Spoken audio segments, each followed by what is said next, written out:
Hi, my name is Patrick Thomas, and I describe myself as being three things: a graphic artist, an author, and an educator.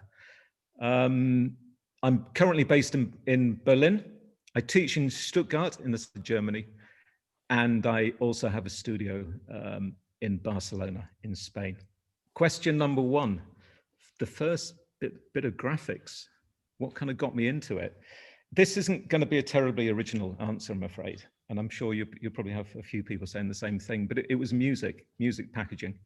I had an older brother, 2 or 3 years older than me. So when I was 12, at the height of punk, he used to bring in, he kind of switched overnight from hypnosis album covers, so Zeppelin, Floyd, all of that stuff, into Malcolm Garrett, the Manchester thing. And I think it was Malcolm's work actually that really kind of triggered something. I suddenly thought, God, you can make work using existing things. I love the way that he was kind of sampling existing stuff out there. So that kind of set me off in a direction that I've spent the subsequent years investigating.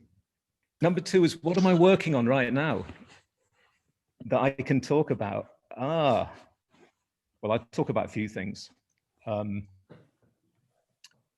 Number one, I'm again with Malcolm. It's great because I'm now in contact with Malcolm.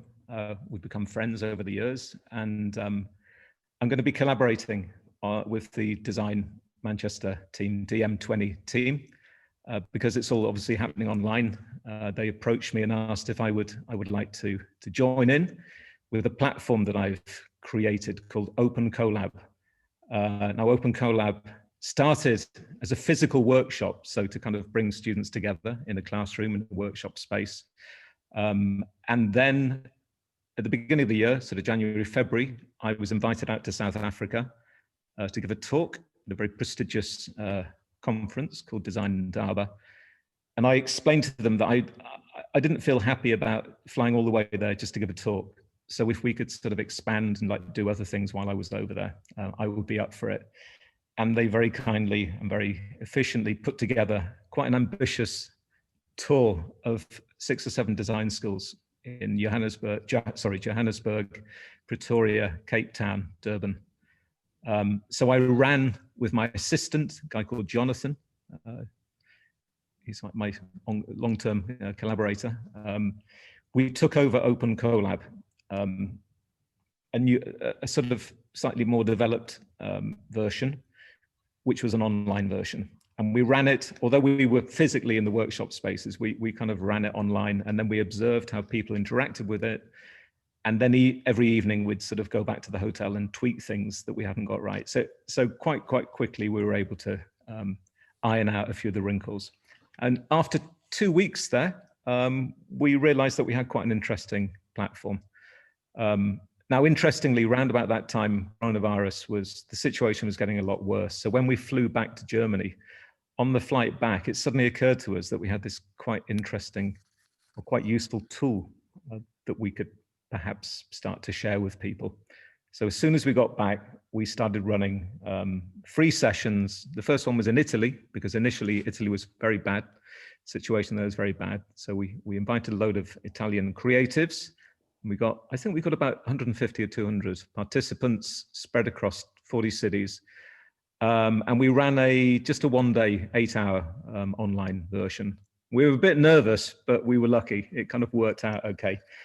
And because that went well, and because people started to hear about it, we spent the rest of lockdown just quite spontaneously setting up these sessions, testing the software. And right now, for Malcolm, I think we're on 2.1 now, the new version. When Malcolm called, we decided that this would be the right thing to kind of share with Design Manchester. So been busy kind of tweaking things. We're introducing a few new features, color. I can't tell you too much about it because we've still got a month to go, but there's going to be color. People are going to be able to personalize palettes, their working spaces, things like that. And we're enhancing the chat function to sort of reinforce this idea of communication, of connection between participants. That's one thing.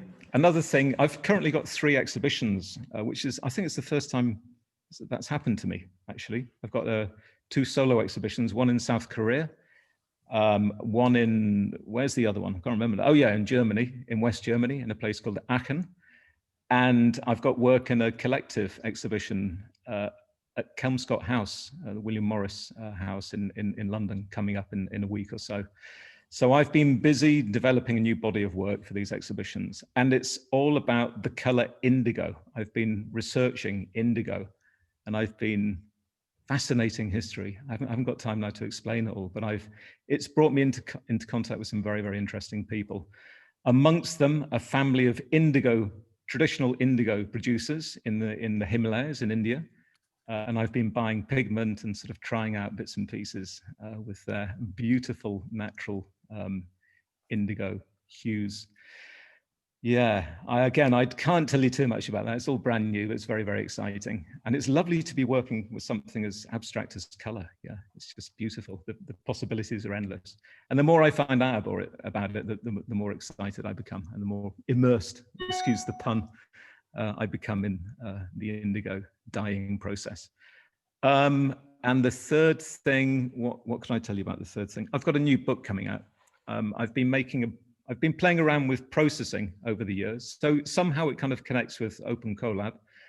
And I've had this idea to put a book out that sort of designed using processing. So my intervention or my role is quite small, actually. I just chuck in a load of elements, and then using processing, the book will kind of design itself.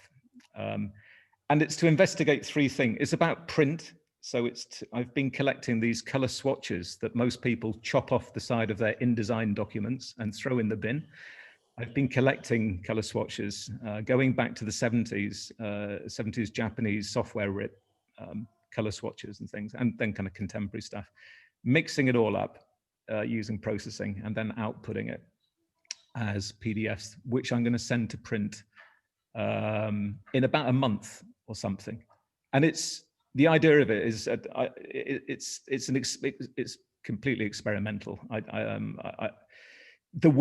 guess there will be a practical use, so people will be able to kind of refer to it and understand how colors interact. It will also be a celebration of automation. I mean, everyone's sort of, very apprehensive about the whole automation thing, the impact it's going to have on the industry. I'm quite looking forward to certain aspects of it. So it's a celebration of that. And the third thing, I can't remember what the third thing is, but there's another third very, very important point, which I will remember when I move on to the next section, probably. But yeah, the new book is coming out, so look out for that one.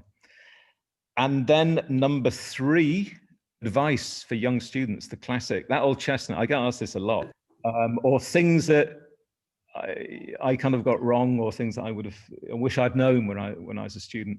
I think the main thing is visibility. I think you've got to be sincere. You've got to be honest. I think you've got to be bold. You've got to be brave. I think you've really got to embrace these amazing communications channels that there are these days that we never had. And I'm not saying that makes things easier to make yourself visible. It's a sort of double-edged sword, isn't it? Because it means that it's great because it can potentially bring into contact with clients all over the world. That's wonderful. But it also means that students, your peers in other countries, can pinch your clients as well. So make yourself visible.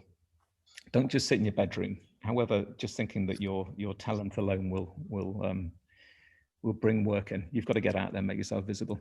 And also, I think the way that the industry is evolving, the impact definitely that things like, I don't know, machine learning, artificial intelligence are going to have on the industry are going to be massive. I mean, we're already starting to see it. So I think there's going to be a bit of a shift. I think graphic design is always going to exist, obviously designing for print, which we all love.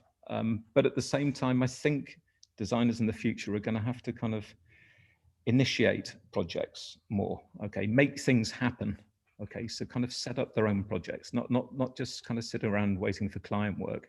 And this kind of connects with the visibility thing as well. I think my advice would be to kind of get stuff happening, okay, set things up yourself.